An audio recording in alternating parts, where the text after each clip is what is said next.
6.800. Kita Solar. ini kan sudah kita subsidi ya. Betul.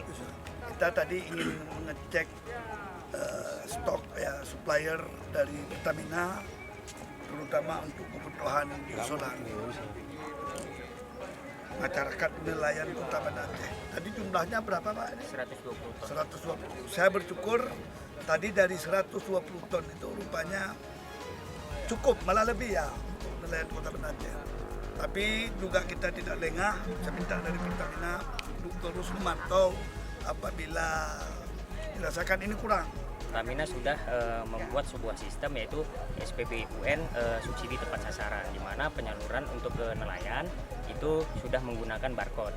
Selama ini nelayan semuanya mengambil minyak di SPBN dengan rekomendasi Panglima Laut yang tupas kecil dan juga dibantu oleh Dinas Perikanan Kota Banda Aceh, dan alhamdulillah lancar.